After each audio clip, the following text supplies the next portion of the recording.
Hey Noel, welcome to the promo for our new show. Ben, thank you. I love promos, and I'm glad to be in this one where we talk about the fact that every Tuesday and Thursday, you and I discuss some of the most hilarious, bizarre, and at times ridiculous stories of human civilization. Oh, yeah, and it can get weird pretty quickly. Yeah, did you know that Winston Churchill almost had his face blown off by a chocolate bar bomb? Or that San Diego was almost destroyed by a real-life rain-making supervillain? These are just a couple of the topics that you will hear on Ridiculous History on the How Stuff Works podcast network. So check us out anywhere you get your podcasts, and be sure to subscribe on Apple Podcasts so you never miss an episode. Welcome to Stuff to Blow Your Mind from HowStuffWorks.com. Hey, welcome to Stuff to Blow Your Mind. My name is Robert Lamb. I'm Julie Douglas. Julie, do you remember studying, writing papers, all that jazz back in high school and college? Now I'm doing jazz hands. Yes, I do remember it. I recall frenzy activity happening at the 11th hour. Yes, I remember. Mostly. Yeah, I remember staying up like all night to write things in college. I remember getting up early to do homework, then being late as I ran off to class, and then finishing the homework in class or skipping lunch to do a homework assignment due that afternoon.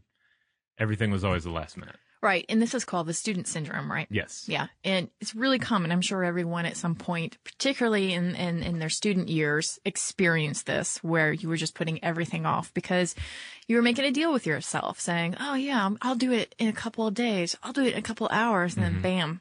Because there's always something more entertaining or worthwhile to do in the present than later on. And I'm sure that would have been something like other studies rather than beer consumption or other libations. Well, I did not consume libations in college for the most part. But okay, what would you have occupied yourself with? Well, it would have been stuff like, Team Fortress or Quake or something, I guess. Okay, yeah. Other leisure activities. Yeah, I wasn't exactly living it up most of my college career, I have to say. All right, well, I don't have any comment on that for myself. Okay. Yeah. Well, but procrastination, it is a huge deal. It is perhaps an inseparable part of who we are. Everyone does it. Mm-hmm. Even the go-getters out there, there's something on that to-do list that's not getting due attention. And it all boils down to procrastination. We've been trying to fight this for ages. Right. We still don't have it completely kicked or anywhere close to it. So what exactly is it? We're going to discuss what procrastination is, why we do it, some of the ideas out there about how we might defeat it, and whether that's really an achievable goal. Yeah, can you really vanquish it? Yeah. And just so you know, can you ever actually get around to vanquishing it? Well, yeah, you can put a plan together. You can clean the plan. Oh man, dust it off. You can have a board meeting about it. You can put together a committee to study procrastination and put together 10 steps on best standards and practices towards defeating it. Then you can blog about those 10 steps. Yes. Yeah.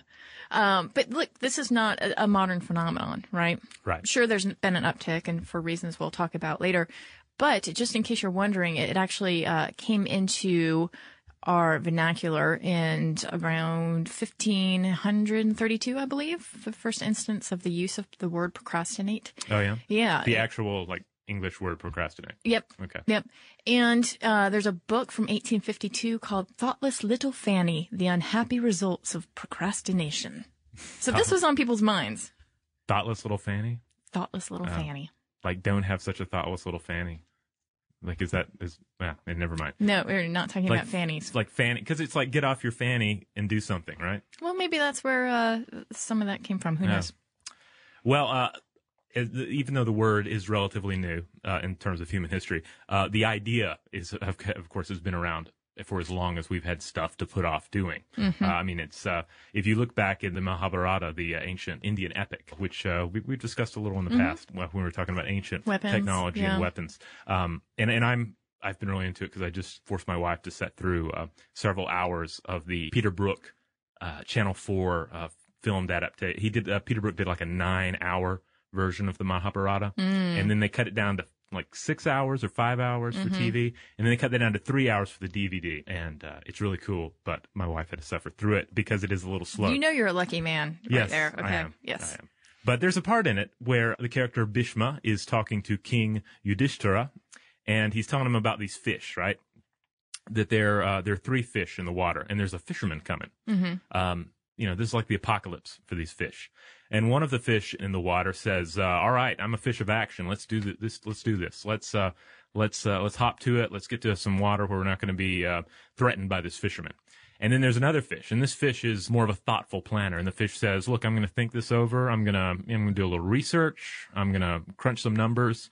And then when the time for action comes, I will act, and I will be prepared to act. And that's good. Both of these fish are great. But then there's a third fish, and that third fish is just like, meh, I'm not going to worry. Well, is that fish just completely hamstrung by the idea and therefore becomes a slacker fish? Yeah, kind of just a slacker fish. Just like isn't going to act now, isn't going to put forward the effort to act now, is instead going to just be like, well, what the fisherman does tomorrow is completely out of my mind. So Bhishma says, thus everyone meets with destruction, like the procrastinating fish, who from want of intelligence cannot divine the hour of danger. That man, again, who regarding himself clever does not seek his own good in proper time, incurs great danger, like the Sakula who had presence of mind. So it's really interesting. Ancient texts are already talking about the wisdom behind tackling procrastination. You don't have to act right away. You don't have to be the person that's like, oh, here's a challenge, I'm on it. At least be the fish that is planning things out and preparing to act. Yeah. And as we'll discuss in this, you tend to see like 2 types of procrastination with anybody. We're either putting off something that we really do not want to do, like taking out the garbage or unloading the dishwasher or doing our taxes, something like that. Or we're putting off something that we really want to do, or we think we really want to do, or we feel like we should want to do. So the stakes are higher in that instance, right? Yeah. And the expectations and probably the fear surrounding it. Right. If you look in Islam, the Arabic word for procrastination, taswif, primarily concerns the postponement of good deeds. So there's more of an emphasis in Arabic on procrastination as the putting off of, say, doing this great endeavor that you were planning, writing that book you always wanted to write, or finally donating to charity, or whatever your particular. So there's more of a lighting of the fire under the duff to get things done. Yeah, and then hitting on Buddhism, here's a quote from Surya Das, an American-born Lama in the Tibetan Buddhist tradition, and he says, "We have to stop procrastinating, pretending that we have forever to do what we want to do and be what we long to be." So he ties in this whole idea that a lot of procrastination is sort of, on some level, feeling like we're going to live forever, and we have indefinite time to achieve these various goals, obligations, dreams, etc. C.S. Lewis, of course, the Christian writer and sci-fi fantasy fictioner, says, there is no other day. All days are present now. This moment contains all moments. I really, I enjoyed sort of looking around and seeing what different people had to say about it. So we've been thinking about it for a long time. There's a lot of philosophy and religion tied up in actually stirring people to action and stirring yourself to action. Yeah, and let's talk about some statistics behind this too. Like, what's going on here? There is a 5-year study. Actually, this is the irony here. It was meant to be a 5-year study, but it took 10 years to complete. Not making this up. Headlines love that. Oh, yeah. Journalists love that stuff. By University of Calgary professor Pierce Steele. It's a 30-page study, and it's actually pretty exhaustive. But it concluded, among other things, that in 1978, only about 5% of the American public thought of themselves as chronic procrastinators. But now, today, it's about 26%. Huh. So the number has gone up quite a bit. Significantly, yeah. And the culprit, just guess what the culprit is, the reason why this may have gone up. Oh, let's see. The last 25 years, I'm guessing the internet? Yes. And all its lovely distractions? That is exactly it. Pierce Steele also attributes it to the Minesweeper game. Really? I never figured out how to play Minesweeper. I know. I thought, well, he kept and all the things that I read, there were all these quotes of that Minesweeper game. It's just taking over the nation. Is it? Did it ever? Yeah, I don't remember think perhaps for him. Okay. I'm going to guess that. I don't know. But it's really interesting because it's a hard thing to measure. And in fact, Slate.com had a great article called Procrastinators Without Borders. And what they were saying essentially is, okay, here is a study that is ripe for research. You know, how do people procrastinate in other cultures? Because, you know, you can look at Americans and you can say, okay, there's a high incidence of self-reporting of procrastinating, but perhaps that's because we're really into self-disclosure. Right. Okay. Americans are. And you can say there's a high incidence in Japan, but you could say, well, that's also because if someone were to say they were procrastinating, that's sort of a cultural norm of self-criticizing oneself. Okay. And so it would make sense that they would say, oh, yes, I'm a procrastinator and this is part of my problem. So it's sort of hard to measure it in other cultures. And also how is it perceived there? Right. Okay. Because we know that a color is a color in one culture and a color in a different culture, right? It's all how we sort of construct this reality right. of how we perceive things. And of course, there's also something to be said about how different cultures perceive time slightly differently, Mm-hmm. right? And this comes down to basically clock time versus event time. Yes, and there's nature time too, right? Right. Yeah, nature time as well, which of course is just it's light out, it's dark out. Right. The sun's coming up, the sun's going down. Right. So it's like when are you planning to eat dinner? Are you planning to eat dinner at 7:00 sharp? Are you planning to eat dinner when everyone returns to the house? Or are you planning to eat dinner when the sun comes down? Right. These are exactly. not all necessarily the same time. Right. In different cultures, it could be wildly different times that they actually occur. Robert Levine is a social psychologist and the author of A Geography of Time, and he maps the different perceptions of time between urban and rural settings, corporate cultures, ethnic groups, and academic disciplines. And he puts forth the idea of a multi-temporality. Okay. So it's sort of this idealistic, like, you know, possibly we could start to move between nature time, event time, and clock time, depending on the situation. But what you'll see is that in most Western cultures, we work on clock time, monochromic time, right? Monochronic time, rather. And that's a linear timeline. It moves us from one task to another. Where if you're in event time in another culture, then let's say that you make a date to study with someone. Mm-hmm. And you make the date for 7:00. And in event time, you wouldn't actually be expected to show up at 7:00 because what might happen between you showing up for that time and when you actually do is that a friend could come over and want to listen to music. And so it's much more like, okay, well, I'm just going to go with the now. Uh-huh. And it's less of a concern about the future. It's more like what's going on right now. So it's like dudism. The dude abides. Yes, it's very much so like this. And Levine found that the quicker we speak, walk, eat, and drive, the more of an economic boom we get right there. So the communities that are much more structured around clock time tend to be ones that, and this is no surprise, have bigger economies, more luxuries, higher incomes, and so on and so forth. And I thought this was interesting that the top 5 countries using the index of pace of life, as he calls it, or time consciousness, from fastest to slowest are Switzerland, Ireland, Germany, Japan, and Italy. And the 5 slowest, or at least time-conscious countries, are Syria, El Salvador, Brazil, Indonesia, and Mexico. Huh. Yeah. So, I mean, here you go. Here's a good example of how time and this perception of whether or not you're procrastinating could be wildly different from one culture to another. Well, having been to Mexico and having been to Germany, I can say that there does feel to be a drastic difference in how time is perceived and how time passes in those two countries. Well, as we know, Germany is famous for its transportation, right, and for always being on time. Yeah. And adhering to the clock time. Well, I mean, I'm not the most buckled down of individuals, but I do have some German blood in me. So there are times where I'm like, where is someone to enforce the rules and to put strict limits and beginnings on this thing, you know? And then you reach for a strudel? Yeah, and then I reach for a strudel, you know? It's like, why are people coming in late and leaving early for yoga class? This should not be permitted. So I don't have a problem. I've got Dutch on my side, so I just wear wooden shoes. Oh, okay. Yeah. That's got to make down dog really difficult, though. It does. Yeah. It does. It's a challenge. Yeah. But so the question then sort of becomes like, how do we become motivated in these different atmospheres, in different environments? And it's interesting to note that Lady Gaga actually enters this equation. Yes. And doesn't she always? I guess she does. She's always interjecting herself in these philosophical discussions, right?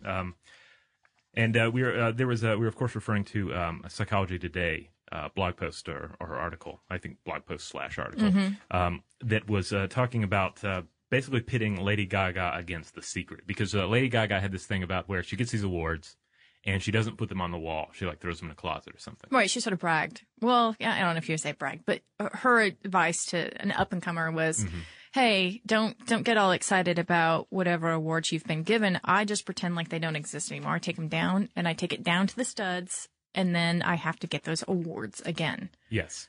And and the name of this article was The Motivational Wisdom of Lady Gaga versus The Secret. And we'll have to throw a link in the blog post we do with this. But it concerns Sigmund Freud's idea of the irrational libido, the part of our psyche that lives for immediate pleasure, all right?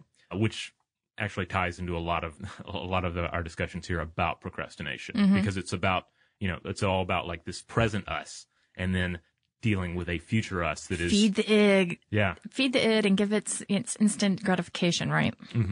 So, in order to accomplish this immediate pleasure, the libido uses what Freud termed a primary process, where it produces a memory image of an object needed for gratification in order to reduce the frustration of not having been gratified yet. Okay. So basically, this would be, and like an example of this would be like if someone was like, "Man, I sure wish I was a rock star. That looks great," and then you imagine yourself as a rock star, and you just sort of sit there in your high school class or behind the wheel, and you sort of stare off into the distance and see yourself as a rock star, and in doing that, scratch that itch, and then the itch is scratched, and you're like, okay, I'm good. Now back to what I was doing. Okay, so this is the fantasy part of it, right? And this is how it relates to The Secret. Yeah, we imagine everything from revenge to accomplishment, whatever it may be, without doing anything, and we receive the pleasure from the image alone. And then, of course, The Secret, on the other hand, can we say what the secret is? Can we be sued for revealing the secret?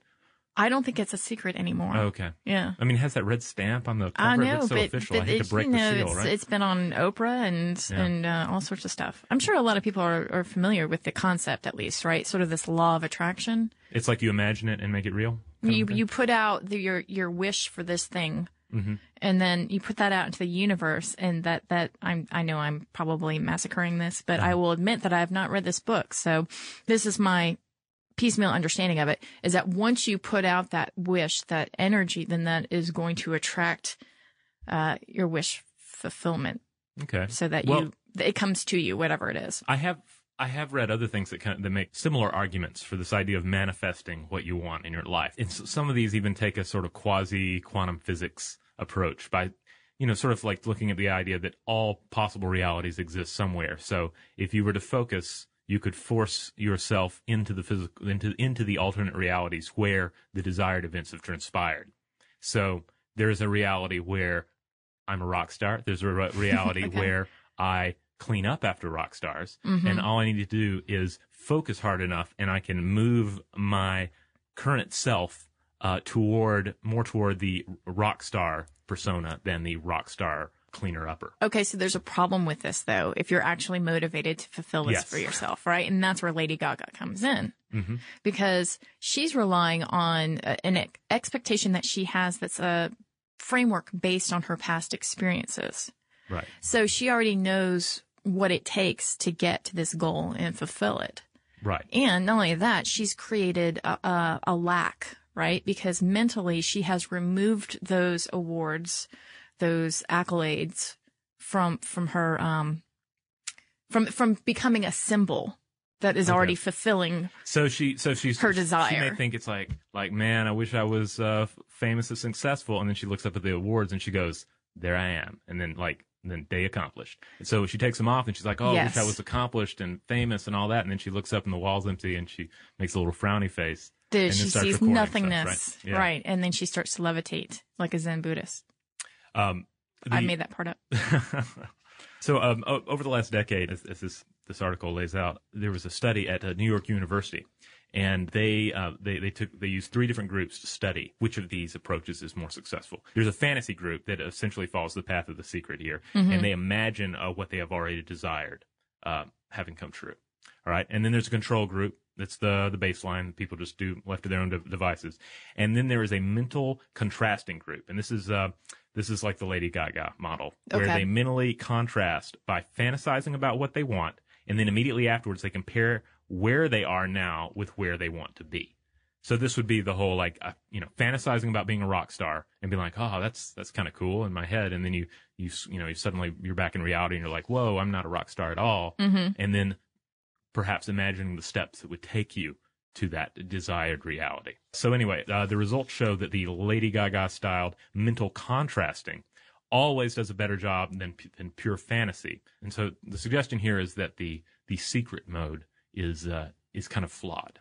I just love the fact that someone took Lady Gaga's quote about taking all her platinum records down, and it's something like, she said something like, I pretend I haven't sold a damn one and I've got to do it all again. Like, they took that quote and then they applied it to a study. Yeah. Along with this book, The Secret, and bore this out. I think that's pretty great. Yeah, well, I mean, that's how you do it. You take the science, you throw Lady Gaga or a really strong verb in the headline, and you got yourself a science news story. It's got legs. Yeah. Yeah. In a minute right here after the break, we are going to talk about whether or not there's a unifying theory of procrastination, of why we do it, and we're going to talk about how you can overcome your procrastinating ways. This podcast is brought to you by Intel, the sponsors of Tomorrow, and the Discovery Channel. At Intel, we believe curiosity is the spark which drives innovation. Join us at curiosity.com and explore the answers to life's questions. All right, and we're back. Are you ready to listen to the rest of this podcast, or have you been putting it off? Procrastination. You See? No, you have to finish this podcast. I do? We're halfway through. It's like that. I'm going to go grab some water. It's like that quote from Macbeth where he's wading through the blood, and he's like, to turn back now, I'd have to wade through just as much blood to see it all the way through. So that's where we are. We've got to wade through the rest of the blood. Wow, you're dark, man. Yeah. I like it. So yeah, we're talking about procrastination. And is there a unified theory? Mm-hmm. Because we discussed that we discussed humor in a recent podcast, and we talked about a unified theory of humor, where they say, what is humor? Well, here you go. I'll lay it out in like a few different steps. Complete explanation. Can we do that with procrastination? In theory, we can. Okay. Right? Okay. And so the temporal motivation theory posits that motivation can be understood by the effects of expectancy and value, which could be weakened by delay with differences for rewards and losses. So what we're talking about here is motivation equals expectation times value over impulsiveness times delay. So if you plug in the conditions of a scenario in the denominator, that impulse in the face of gratification, right? What would be the underneath expectation and value? Mm-hmm. If that is weaker than the proposition of a good chance of a successful outcome, then you are less likely to procrastinate. Okay. Which sort of feels like a duh moment, like, oh yeah, okay, of course, because you would think, right, that if it was a good chance that you were going to do great at this task, mm-hmm. And you didn't have really a good reason to put it off, that you would get it done. Right. So that's where that's the point where I say, well, that makes sense, but we're crazy humans and we're sort of flawed in our logic. And sometimes we do things to really mess ourselves up. We self-deceive, or we make something bigger than it is. And so we don't accomplish something even though we're excited about it. Okay. Right. That's the problem I have with TMT. Okay. But to break it down, again, it's basically we're more likely to do the things that we expect to succeed at, and we typically discount future rewards in favor of immediate rewards, mm-hmm. which comes down again to I can have fun now versus acing that test tomorrow. Right.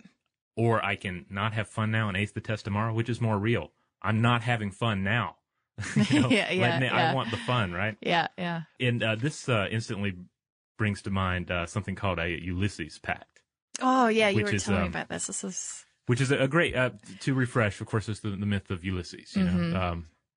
Who's, he's on the ship, he's sailing, right? Mm-hmm. And he knows the sirens are coming up, the beautiful naked ladies that crawl out of the ocean. Singing to him. And they will lure everyone to their deaths. They mm-hmm. will sing so beautifully, and they will be so absolutely naked that all the men on the ship will climb into the water and drown. Uh-huh. So Ulysses he's a pretty smart cat. So he's like, this is what you're going to do. You are going to tie me to this mast and tie me so tight that when the naked siren starts singing, future me won't be able to do anything about it because past me is brilliant.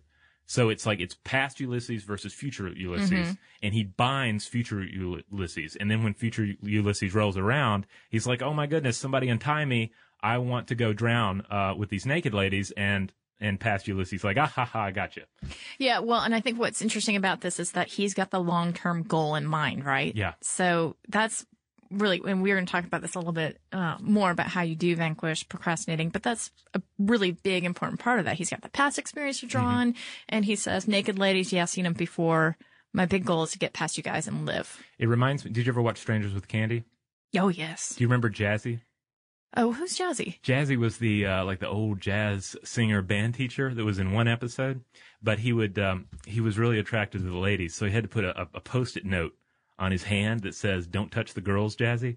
And so there's a scene where he's like reaching after a girl's hinder, and then he sees the Post-it note and he goes, you're too fast for me. And it's hilarious. But it's a sample. So it's like the opposite of the Ulysses path. No, it's exactly the same. It's past Jazzy influencing future Jazzy and saying, hey, future Jazzy, don't do anything stupid. I see. So the Post-it note was yes. Yeah. But so a Ulysses Pact is sort of the same thing, and it comes back around to that idea that we're always going to go for the immediate pleasure is going to appeal to us more than the distant pleasure, even if the immediate pleasure is something as fleeting as candy is good, versus the distant pleasure is living longer or being healthier. You know, you can tie this into any number of addiction scenarios. Well, and you were telling me about, I think, the ultimate example of this that you heard on Radio Lab. Yeah, it was where, all right, so what can go up against this? What can defeat the immediate desire for pleasure? If future greater pleasure won't do it. And the thing is, you need something that you have in the present really strong. So there's a really strong emotional feeling. An outcome that's so repulsive that you would be completely ashamed with yourself. So this lady was trying to quit smoking. So she made a pact with herself, ironclad pact. If I smoke, I will donate a whole bunch of money to the KKK. $5,000. Yes, $5,000. And she was a big civil rights supporter. So this was just against the idea of doing this stood against everything she believed in. It would be like the ultimate, like not only just humiliating, but she would be supporting a racist group that she despises. So her current shame, her current displeasure, however you want to frame it, her current adversarial position to the KKK way outpowered the present urge to smoke. Right, because she would say, like, she'd wake up in the morning and she'd reach for a cigarette and she'd think, oh, no, I can't. Right. I cannot do this. Yeah. It's kind of like it's like if future Jazzy was calling up present Jazzy and present Jazzy's like, I don't know, future Jazzy, if you were here, maybe you could talk me out of this, but you're not.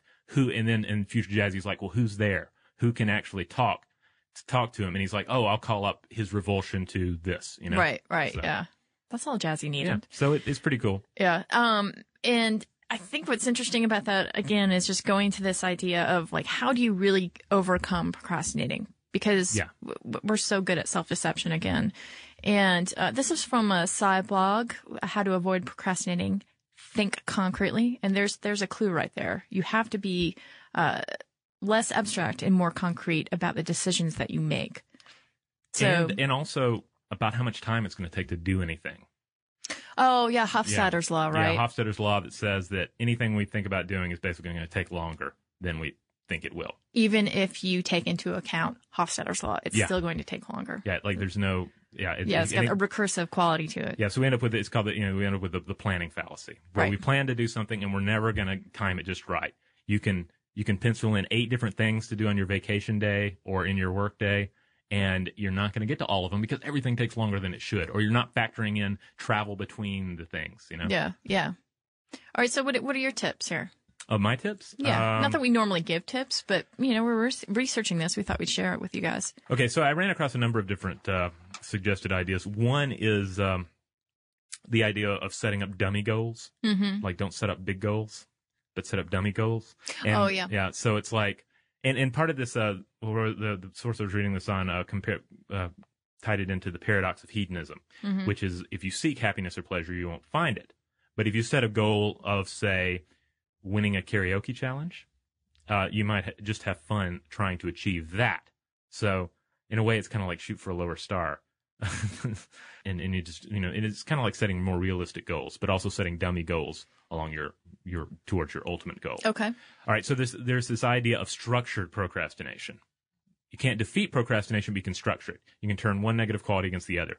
And this comes from John Perry, a professor of philosophy at Stanford University. And it basically comes down to, all right, procrastinators have excellent self-deceptive skills. So, so you have this to-do list. And like we were saying, one of the big things about procrastination, we all have a to-do list, and we never end up finishing it, so we're always unhappy because we have an incomplete to-do list. Right. So he's saying, all right, you have on this to-do list, move an item that you need to accomplish further down the list. Like, say your number one goal for the day is to actually sit down and do your taxes. And then you have things like clean out the dishwasher and, feed the cat, right. Mop the floor. All right, so we've all been in this position. You really don't want to do your taxes. So you find yourself achieving these, going after these other achievable goals, like doing my taxes is going to take forever. And I'm not really certain about my ability to do it right, but I can wash that floor. I can feed that cat. I can unload that dishwasher at a perfect level of success. So you end up doing those things you feel you can succeed at better. But anyway, the structured procrastination idea is to not put the taxes at the top of the list. Put it a little further down, and then you will end up skipping the other things. You'll be thinking like, I don't want to just unload the dishwasher. I hate unloading the dishwasher. What else is on my list? Oh, taxes. I'll go do my taxes, so I don't have to unload the dishwasher. And I cannot say I really buy this idea. I was about to say, that seems like, you're trying to fool yourself into doing your taxes, and you're a little bit more wily than that, Yeah, I feel like I'm too smart for that particular tactic, and even if I'm the one pulling it off. I also say that doing those little tasks always makes me feel like I'm readying my brain for accomplishing the bigger, unwieldy task. Like clearing the slate. It's kind of pruning the field of my mind, and so to speak, so that when I sit down and I have actually like no other recourse now because I've exhausted my list, and I sit down and I have to do it.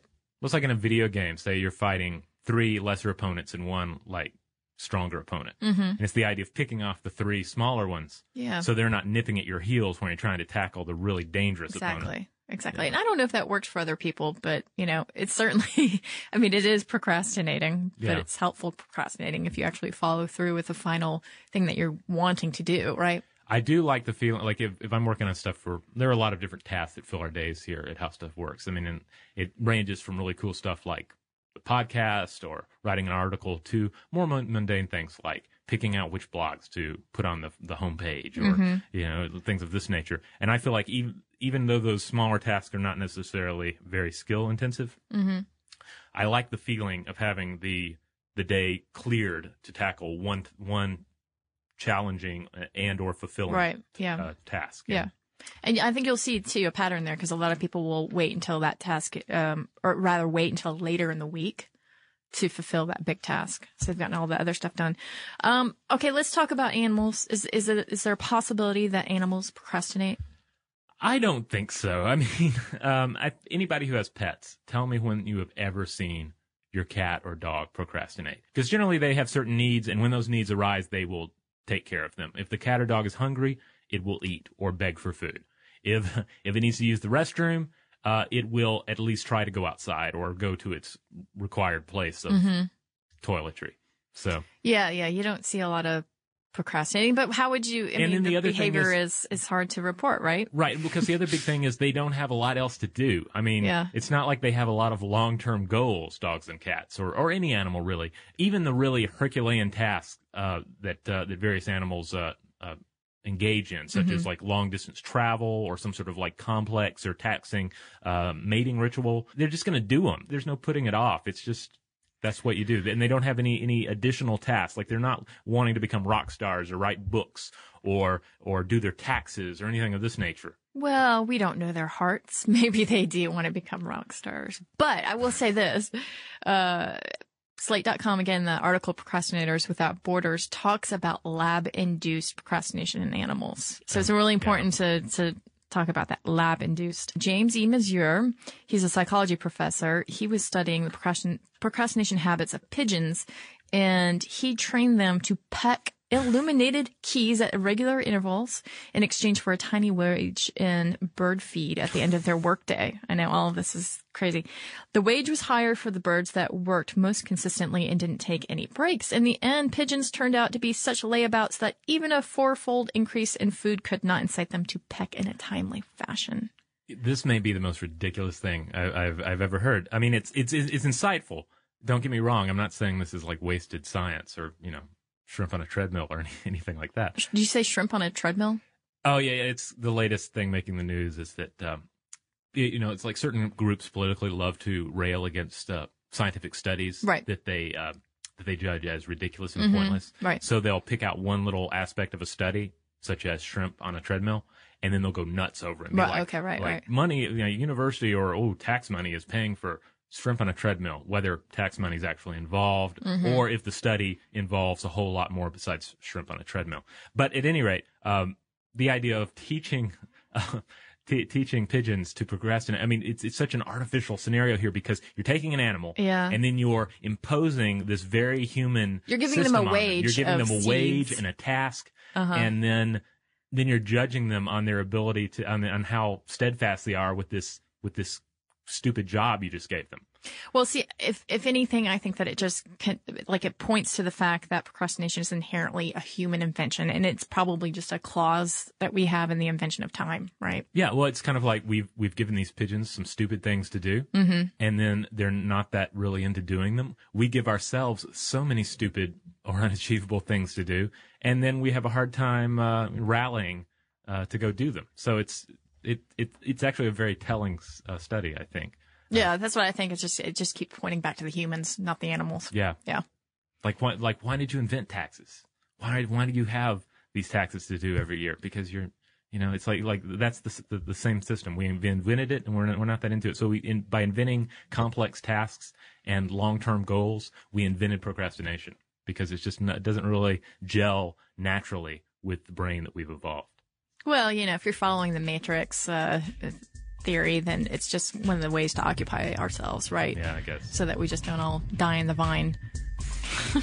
We need something to get our hackles raised up about. Speaking of hackles, I got a couple of emails from folks who commented on our Parasomnia podcast. Oh, yeah, this is the one about crazy sleep and extreme sleep. Yeah, extreme sleep. And I think at one point you had mentioned that, people should contact their doctor and get the sort of medication they might need. And I made the remark, which was sort of out of context, that I think I said something like, I'm not one to seek sleep aids. Okay. And so this raised the hackles of a couple of people because they interpreted that as me saying, I don't condone sleep aids or medication. So I just want to make a clarification that I do condone medication and sleep aids. Okay. I think that I had said that, I was trying to remember this, because we had a previous conversation, and I had said something like, I don't usually use sleep aids, but I probably should. Right. So that's the out of context part. Well, and then, of course, the added layer that, some sleep, there are certainly sleep problems, and then there are sleep problems. And right. I don't think either of us have had to really deal with actual, real hardcore sleep problems. I mean, some people, they are completely, dogged by insomnia for 4 or 5 nights in a row. So, and obviously those, at any point, whatever someone's personal choices to make with sleep medication is, that's their own choice, and they should pursue that. And I should also mention on a lighter note, there have been times where we have said Richard Attenborough, when we, of course, mean David Attenborough. David Attenborough is the naturalist who has given us so many great shows on BBC and Discovery. So much great narration, so much messing around with animals. His brother Richard, basically... Sir Richard. Sir Richard. But basically, I mean, for all my money, all he's done is he got eaten by a dinosaur once. So, there you go. Or maybe he didn't. He didn't get eaten by a dinosaur in the movie, just in the book. Okay. Anyway, David Attenborough, he's the one we like. Yep. So there you have it. If you would like to keep up with us, find out what we're blogging about, what we're podcasting about, what we're thinking about podcasting about. You can find us on Twitter and Facebook. We are Blow the Mind on both of those. One word. Yep, and I'm very curious to know what your favorite procrastinating activity is. Yes. What do you do to put off the inevitable?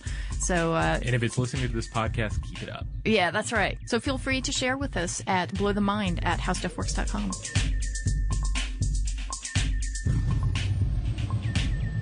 Be sure to check out our new video podcast, Stuff from the Future. Join How Stuff Works staff as we explore the most promising and perplexing possibilities of tomorrow.